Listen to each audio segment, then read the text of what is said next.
बिस्मिल्लाहिर्रहमानिर्रहीम। अस्सलाम वालेकुम माय यूट्यूब फैमिली, कैसे हैं आप सब लोग। उम्मीद करती हूँ आप सब खैरियत से होंगे। और चूँकि रमज़ान की आमद है और उसी हवाले से मैंने आज की वीडियो जो है वो बनाई है। और उस रमज़ान के हवाले से ही मैं आपको कुछ टिप्स और ट्रिक्स बताऊँगी जिनसे आपका रमज़ान जो है वो बहुत ही आसान होगा। चूँकि रमज़ान साल में एक दफ़ा आता है तो हमारी कोशिश होती है कि इसमें ज़्यादा से ज़्यादा अल्लाह ताला की इबादत की जाए। तो हमारी कुछ चीज़ें ऐसी होती हैं कि जो हम पहले से ही तैयार करके रख सकते हैं ताकि हमारा जो किचन में टाइम है वो कम से कम लगे और मज़े की जो रेसिपीज़ हैं वो भी हम वक्त पे तैयार कर सके। तो उस हवाले से मैंने यहाँ पे आपसे पहले भी शेयर किया था, टमाटर आजकल सस्ते हैं तो टमाटर मैंने लाए थे काफ़ी सारे। तो मैंने उनका पेस्ट बनाया था, उसमें लहसुन और अदरक मैंने मिक्स कर दिया था और इस तरह क्यूब्स बना के फिर मैंने उनको सेव कर लिया था।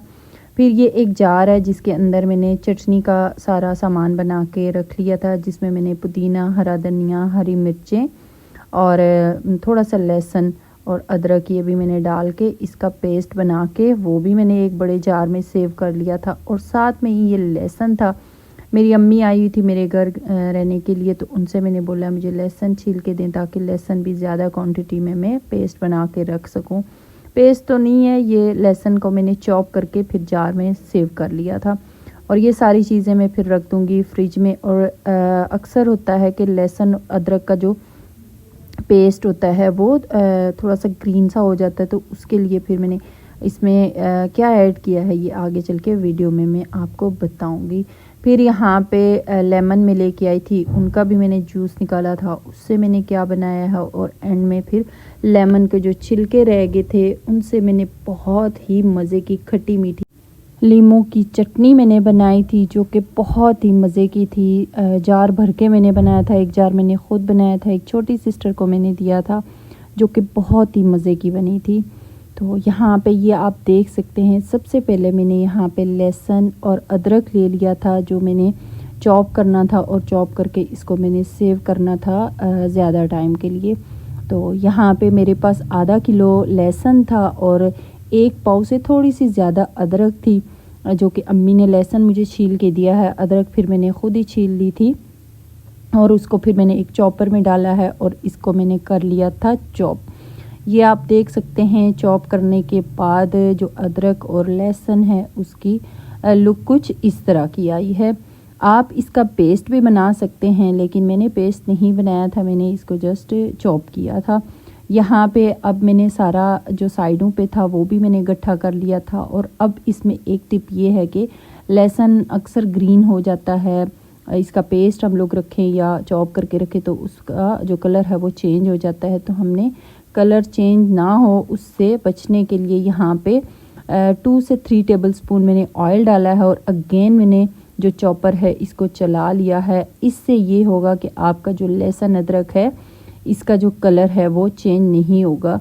तकरीबन ये आप 3 महीने तक इसको सेव करके रख सकते हैं। लेकिन मैंने चूँकि रमज़ान के लिए ये चॉप करके रखा था तो फिर मैंने कुछ इस तरह से इसको जार के अंदर सेव कर लिया था। अब इसके बाद बारी आती है हमारे जो टमाटर के क्यूब्स हैं। तो यहाँ पे ये मैं आपके साथ पहले भी शेयर कर चुकी हूँ। ये क्यूब्स कुछ इस तरह के थे, इसके अंदर मैंने थोड़ी सी हल्दी ऐड की थी जिसकी वजह से इनका रंग जो है वो येलो है, क्योंकि बाज़ टाइम हमें हल्दी वाले भी चाहिए होते तो फिर मैंने मिक्स बना लिए थे। कुछ के अंदर हल्दी मैंने ऐड की थी और कुछ जो हैं वो रेड कलर के टमाटर थे वही मैंने चॉप पेस्ट बना के उनको क्यूब्स में सेव कर लिया था।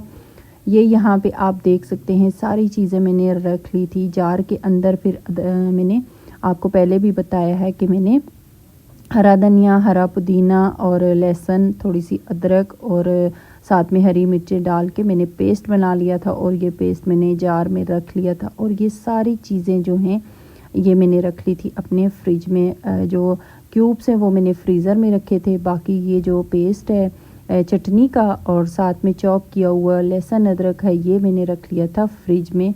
और ये इंशाल्लाह मेरा महीना तो नहीं लेकिन कम से कम 15 से 20 दिन तो चल ही जाएगा। लहसुन थोड़ा मैं क्योंकि प्याज कम यूज़ करती हूँ चीज़ों के अंदर, लहसुन ज़्यादा यूज़ करती हूँ, तो लहसुन मेरा तकरीबन 2 वीक तो निकल ही जाएंगे। लेकिन फिर ला के तो फिर मैं इसी तरह करके अगेन रख लूँगी। तो ये रही हमारी रमज़ान की जो थोड़ी सी तैयारी है वो है। अब इसके बाद आती है बारी हरा प्याज। हरा प्याज भी हमें चीज़ों के अंदर काफ़ी ज़रूरत पड़ता है। उसके अलावा सहरी में हम लोग जब ऑमलेट बनाते हैं तो मेरे बच्चों को हरा प्याज ऑमलेट के अंदर बहुत ज़्यादा पसंद है। वो भी मैंने कट कर लिया था, धो लिया था और इसको भी फिर मैंने एक जार में डाल के सेव कर लिया था और इसको मैं कर लूँगी फ्रीज़र के अंदर सेव, तो ये भी काफ़ी टाइम चल जाएगा। इसके बाद बारी आती है, मैंने ये एक ऑनलाइन प्रोडक्ट देखी थी जो कि काफ़ी आजकल वायरल हुई है, तो मैंने कहा चले मैं भी ट्राई करती हूँ। तो ये है एक बोर्ड है, कटिंग बोर्ड, क्योंकि मेरा कटिंग बोर्ड जो काफ़ी पुराना हो चुका था, लकड़ी का था, और ये मैंने देखा था स्टेनलेस स्टील का कटिंग बोर्ड और ये मैंने मंगवाया और इसका जो तजर्बा है बहुत ही अच्छा रहा है। इसके ऊपर एक ये प्लास्टिक की शीट इन लोगों ने लगाई हुई है और ये जब शीट उतारते हैं तो इसके अंदर से ये बोर्ड की लुक आप देख सकते हैं कुछ इस तरह की आई है, बहुत ही ज़बरदस्त। मैंने ये मंगवाया था लार्ज साइज़ में, इसमें 2 साइज़ है, एक मीडियम है एक लार्ज है, और मैंने ये लार्ज साइज़ मंगवाया था जो कि बहुत ही अच्छा मुझे लगा है और बहुत ही यूज़फुल है। ये लंबे टाइम के लिए ये चलेगा, थोड़ा सा कॉस्टली है लेकिन ये लॉन्ग टाइम सेविंग होंगी, मेरे ख्याल में लाइफ टाइम सेविंग होगी, क्योंकि ये तो स्टील का है, ना ये गिरेगा टूटेगा, ना ही ये क्रैक होगा, इस तरह की कोई भी चीज़ इसके साथ नहीं होगी। फिर यहाँ पे मैंने 2 किलो लेमन लाए थे और 1 किलो जो थे उनका मैंने जूस पहले निकाल के सेव कर लिया था। 1 किलो फिर मैं आज आपके सामने निकाल रही हूँ और इससे मैं क्या करूँगी ये मैं आपको दिखाती हूँ। यहाँ पे सबसे पहले मैंने लेमन जो हैं उनको बीच में से 2 कर लिया था, यानी कट कर लिया था कुछ इस तरीके से। और ये आप देख सकते हैं कटिंग बोर्ड की भी कितनी अच्छी और कितनी ज़बरदस्त सहूलत हो गई है, क्योंकि पहले लकड़ी का जो कटिंग बोर्ड था उसकी ये था कि वो नीचे जब मैं कट करके जाती थी छुरी लगती थी तो उसके काफ़ी ज़्यादा कट बन गए थे, और अब जो था अब मैं अगर कोई चीज़ काटती थी तो उसके अंदर से लकड़ी जो थी वो थोड़ी थोड़ी निकलना शुरू हो गई थी। तो यहाँ पे ये जो है कटिंग बोर्ड मुझे तो बहुत ही पसंद आया है। इसके बाद ये आप देख सकते हैं लीमू मैंने सारे कट कर लिए थे। अब मैंने एक अदद बॉल रख लिया है और उसके ऊपर मैंने छाननी रख ली है। जो लेमन स्क्वीज़र होता है उससे भी आप लेमन को स्क्वीज़ कर सकते हैं, लेकिन मेरे ख़्याल में अगर हाथ से करेंगे तो इसका सारा रस जो है वो बॉल के अंदर निकल जाएगा। लीमू का जो छिलका है इसके अंदर बिल्कुल भी रस नहीं रहेगा। तो मैं हमेशा लीमू का रस अगर ज़्यादा क्वांटिटी में निकालूं तो फिर मैं हाथ का इस्तेमाल करती हूँ। जो लेमन स्क्वीज़र होता है उसको मैं स्किप कर देती हूँ।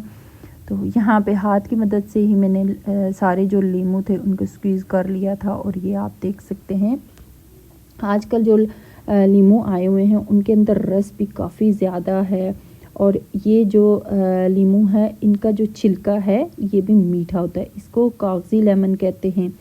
और ये सर्दियों में ही मिलता है। जो गर्मियों में लेमन मिलता है उसका छिलका भी सख्त होता है और उसके अंदर से जूस जो है वो भी बहुत कम निकलता है।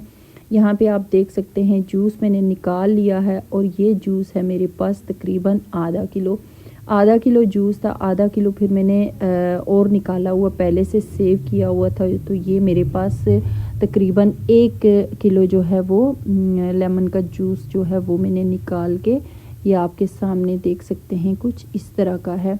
अब इसका मैं क्या करूँगी कि इसके अंदर मैं डाल दूँगी चीनी, यानी जितना लेमन का जूस है आपके पास उससे डबल क्वांटिटी में आपने चीनी जो है वो यूज़ करनी है। मेरे पास 1 किलो लेमन का जूस था तो इसके अंदर मैं 2 किलो चीनी का इस्तेमाल करूँगी। पहले मैंने 1 किलो डाली है, इसके अंदर मैंने लेमन का जूस डाला है और फिर इसके बाद मैंने 1 किलो जो चीनी है वो और इसके अंदर ऐड कर ली है।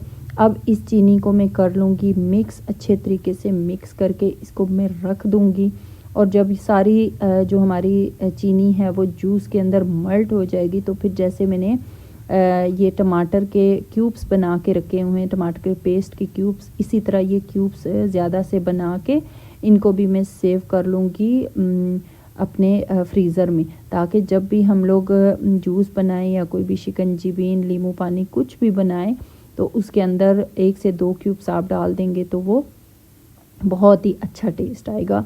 दूसरा ये है कि सर्दियां हैं, इतना पानी पिया नहीं जाता, लेकिन कोशिश करें कि पानी ज़्यादा से ज़्यादा पिया जाए, क्योंकि रोज़े हैं, रमज़ान है, रोज़े हमने सारे रखने होते हैं तो उसके लिए फिर पानी की कमी हो जाती है। तो फिर दूसरा ये है कि लीमू का भी इस्तेमाल बहुत ज़रूरी होता है, और हल्का सा अगर आप लीमू पानी बना के उसमें नमक भी डाल दें तो वो भी आपके जो नमकियात की कमी है उसको भी पूरा करेगा।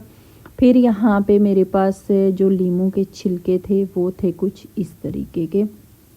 यहाँ पे सारे लीमू के छिलके मैंने पूरे 1 केजी जो लेमन के ये छिलके हैं ये ज़ाया नहीं किए थे, पूरे 1 केजी थे मेरे पास, और उनको ही मैंने इस तरह बारीक बारीक कट कर लिया था, क्योंकि मुझे ये चाहिए थे सारे ही। मैंने 2 जार बनाए थे चटनी के, तो बहुत ही टेस्टी ये चटनी थी। पहले मैंने जो 1 पाव लीमू लेके आई थी उनसे मैंने फिर ये चटनी जो थी ये ट्राई की थी। मुझे लग रहा था कि ये लीमू का जो छिलका है उसका कड़वापन आ जाए, तो पहले मैंने ट्राई की है एक बॉल बना के छोटा वाला, तो फिर उसके बाद मैं ज़्यादा से लीमू लेके आई हूँ और ये फिर ज़्यादा क्वांटिटी में मैंने चटनी बनाई थी। ये बिल्कुल भी फील नहीं होता कि लेमन इसके अंदर कड़वे हैं या कुछ और, बहुत ही अच्छा टेस्ट इसका आता है। यहाँ पे आप देख सकते हैं सारे जो छिलके थे उनको मैंने छोटा छोटा कट कर लिया है। कट करने के बाद फिर यहाँ पे 1 अदद कढ़ाई मैंने रख ली है, और इसके अंदर जितने भी हमारे ये लीमू के छिलके थे ये मैंने डाल दिए हैं। ये डालने के बाद आधा कप आपने इसके अंदर लेमन जूस डाल देना है। अगर आपने लेमन जूस नहीं डालना तो फिर आपने जो लीमू है, यानी 1 पाव अगर आपने बनानी है चटनी, तो 1 पाव लीमू पूरे आप लेंगे और उनको छोटा छोटा कट कर लेंगे, उससे भी चटनी अच्छी बनेगी। लेकिन मुझे यहाँ पे लीमू का रस चाहिए था अलग से, तो फिर मैंने ये निकाल लिया था और फिर उसमें से हाफ़ क्वांटिटी मैंने इसके अंदर ऐड कर दी थी। फिर यहाँ पे मैंने कढ़ाई के अंदर लीमू और छिलके दोनों चीज़ें डाल दी हैं। इसके ऊपर आधा कप मैंने ब्राउन शुगर यानी शक्कर जो होती है वो डाल दी है, गुड़ की शक्कर, और आधा कप मैंने इसके अंदर वाइट शुगर यानी जो चीनी होती है वो डाल दी, और इसको मैंने कवर करके छोड़ दिया था 5 मिनट के लिए। मीडियम फ्लेम आपने रखना है, आँच को तेज़ नहीं करना। जब शक्कर और चीनी जो हैं वो दोनों मल्ट हो जाएं तो फिर हमने इसको ढक्कन उठाना है, इसको मिक्स करना है। मिक्स करने के बाद अगेन हमने इसको 5 मिनट के लिए कवर करके छोड़ देना है, और ये आप देख सकते हैं लीमू का जो छिलका है वो नरम पड़ गया है। अब इसके अंदर हमने 1 टेबलस्पून नमक और 1 टीस्पून हमने दड़ा मिर्च यानी चिली फ्लेक्स डाल देने हैं। हाफ़ टी स्पून लाल मिर्च पाउडर डालना है, हाफ़ टी स्पून काली मिर्च पाउडर डालना है। ये सारी चीज़ें आपने डाल के इसको कर लेना है मिक्स। आप यहाँ पे अगर वाइट सॉल्ट यानी सफ़ेद नमक का इस्तेमाल नहीं करना चाहते तो आप इसके अंदर 1 टेबलस्पून काला नमक भी ऐड कर सकते हैं। अब ये आप देख सकते हैं हमने इसको कवर करके छोड़ दिया था अगेन 5 मिनट के लिए, और ये ज़बरदस्त किस्म की हमारी जो खट्टी मीठी लीमू की चटनी है वो तैयार है। तकरीबन मेरे यहाँ पे मीडियम फ्लेम मैंने रखा था और 15 मिनट में ये चटनी जो थी ये बन के तैयार थी। अब मैंने जो फ्लेम था वो ऑफ़ कर दिया है, और ये ज़बरदस्त किस्म की हमारी खट्टी मीठी लीमू की चटनी जो है ये तैयार है। मेरे कहने पे आप इसको ज़रूर एक दफ़ा ट्राई कीजिएगा, क्योंकि मैंने भी ये फ़र्स्ट टाइम ट्राई की थी, लेकिन इसका टेस्ट बहुत ही मज़े का आया है। फिर यहाँ पे 1 जार मैंने ले लिया था। ये जार वीडियो में छोटा नज़र आ रहा है, लेकिन ये तकरीबन हाफ़ केजी के लगभग इसमें चीज़ जो थी वो चली जाती है। तो ये हाफ़ केजी मैंने जार बना लिया था अपने लिए, और हाफ़ केजी फिर मैंने छोटी सिस्टर को गिफ्ट कर दी थी, ताकि वो रमज़ान में यूज़ करें तो मुझे भी सवाब मिले। तो ये ज़बरदस्त किस्म की हमारी आज की जो रेसिपी है ये भी बन के तैयार है, और रमज़ान के हवाले से कुछ जो थोड़ी बहुत तैयारी मेरी हुई है, थोड़ी बहुत रहती है, वो भी मैं वक्तन वक्तन आपके साथ शेयर करती रहूँगी। उम्मीद करती हूँ आज की ये ज़बरदस्त किस्म की रेसिपी आपको अच्छी लगेगी। मेरे चैनल को लाइक कीजिए, सब्सक्राइब कीजिए, शेयर कीजिए, दुआ में याद रखिएगा। अल्लाह हाफ़िज़।